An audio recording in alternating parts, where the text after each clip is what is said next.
Bismillahirrahmanirrahim. Assalamualaikum warahmatullahi wabarakatuh. Halo semua, kembali lagi bersama aku, Helda. Nah, di video kali ini kita akan bahas tentang materi feminisme. Jadi, feminisme merupakan gerakan perjuangan para kaum hawa untuk mendapatkan kesetaraan dan persamaan derajat dengan para laki-laki.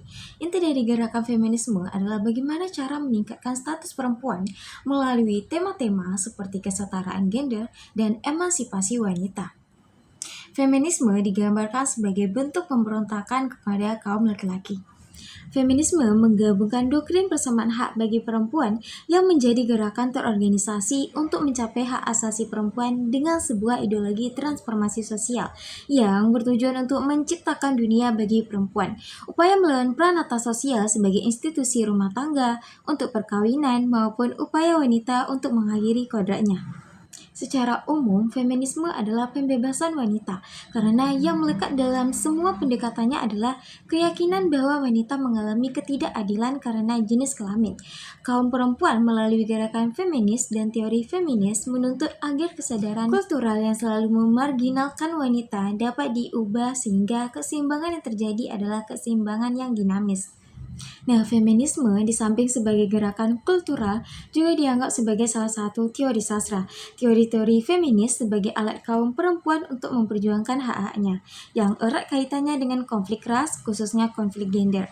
Artinya antara konflik kelas dengan feminisme memiliki asumsi-asumsi yang sejajar, dan konstruksi sistem dominasi dan hegemoni.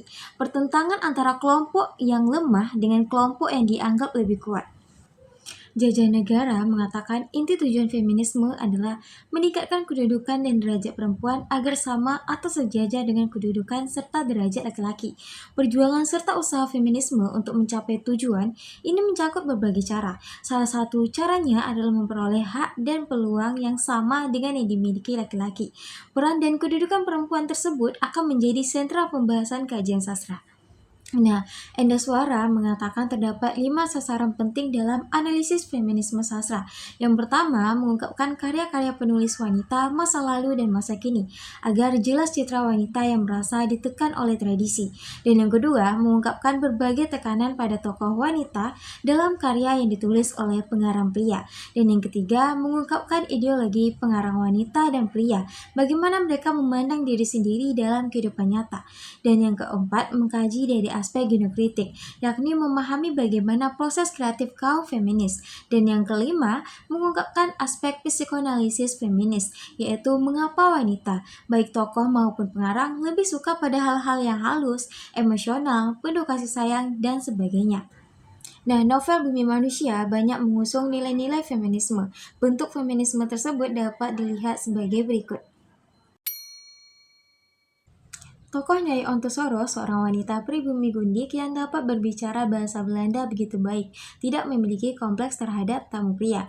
Hal ini sangat bertolak belakang dengan keadaan perempuan pribumi pada saat itu. Wanita pribumi saat itu, awal abad ke-19, hanya sedikit sekali yang dapat mengenyam pendidikan. Yang mengenyam pendidikan hanya perempuan dari golongan priai saja. Nyai Ontosoro pun merupakan gambaran perempuan modern yang keluar dari feodalisme sikap perempuan pribumi pada umumnya, yang kaku, segan, dan sungkan berbicara dengan tamu pria. Nyai Ontosoro sangat berbeda, yang nampak sangat ramah, terbuka, dan seperti perempuan Eropa terpelajar. Sedangkan sebagai ibu, Nyai Ontosoro figur yang baik, halus, bijaksana, dan terbuka. Hal ini dapat dilihat saat analis mengadu padanya bahwa Minke memujinya cantik. Nyai Ontosoro tidak marah, malah membenarkan pujian Minke. Nah, Nyai Ontosoro secara terbuka bertanya pada Minke apa yang harus dikatakan perempuan saat dipuji. Sikap Nyai Ontosoro menggambarkan aspek feminisme. Perempuan harus menunjukkan sisi keperempuannya, terutama saat menjalani perannya sebagai ibu. Ia harus bersifat halus dan bijaksana, sedangkan sebagai perempuan dapat berpikir terbuka. Berikut kutipannya.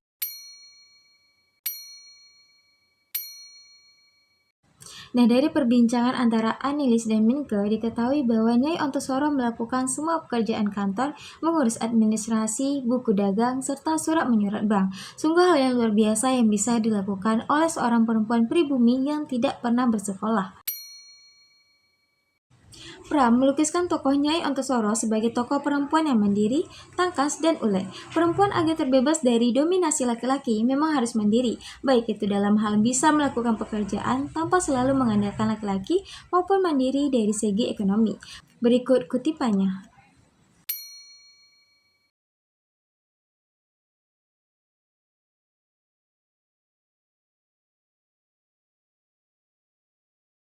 Perempuan akan selalu menjadi bayang-bayang laki-laki bila ia masih menggantungkan diri pada orang lain.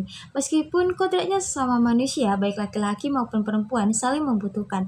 Akan tetapi alangkah baiknya jika perempuan dapat mandiri sehingga tidak bergantung pada orang lain. Tokoh Nyai Ontosoro mengajarkan pada pembaca perempuan akan hal itu. Berikut kutipannya. Sikap Nyai Ontosoro terhadap tuannya mandiri. Justru tuan Malemahlah yang merasa tergantung padanya. Ia beranggapan Nyai Ontosoro teman hidup yang bisa diandalkan karena mampu mengurus perusahaan, memelihara peternakan, dan mengurus segala keperluan. Berikut kutipannya.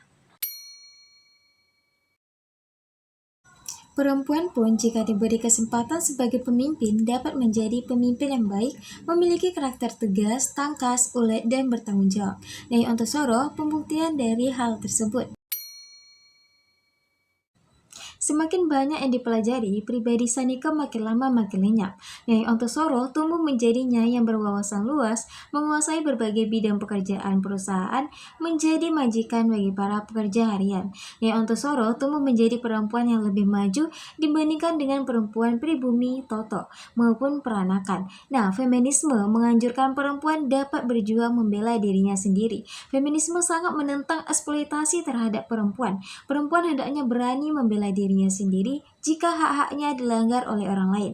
Perempuan sudah masanya tidak hanya diam saat diperlakukan tidak adil.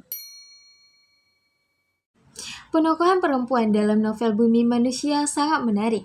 Tokoh-tokoh perempuan yang ditampilkan Pramedia Ananta Toer adalah karakter perempuan yang kuat, tangguh, cerdas, dan berani. Karakter tersebut nampak pada tokoh Nyai Ontosoro. Menganalisis karakter Nyai Ontosoro membuat penulis terpukau. Betapa tokoh Ontosoro telah membelalakkan pikiran bahwa perempuan juga dapat mengubah kemalangan hidupnya menjadi keadaan yang lebih baik. Dengan kerja keras, dengan keuletan, dan kemauan keras untuk belajar. Dari karakter tokoh Ontosoro, juga penulis dapat pemahaman bahwa sebagai perempuan tidak selalu harus diam saat kita diperlakukan tidak adil oleh hukum atau oleh manusia siapapun. Sebagai manusia, perempuan pun harus berani melawan. Dalam novel Bumi Manusia, spirit feminisme sangat kental terasa. Feminisme dapat terlihat jelas dalam segala ucapan, pikiran, dan tindakan para tokoh perempuan dalam novel ini, terutama pada tokoh Nyai Ontosoro. Segala ucapan, sikap, dan tindakan yang dilakukannya mengarah pada sikap perempuan modern yang tidak ingin tergantung dengan orang lain. Ulet, tangguh dalam menekuni pekerjaan, berani melawan penindasan dan ketidakadilan yang menyimpannya. Nah, itulah dia analisis novel Bumi Manusia karya Pramedia Ananta Toer dengan kajian feminisme. Terima kasih telah menonton dan sampai jumpa di video selanjutnya. Bye-bye. Assalamualaikum.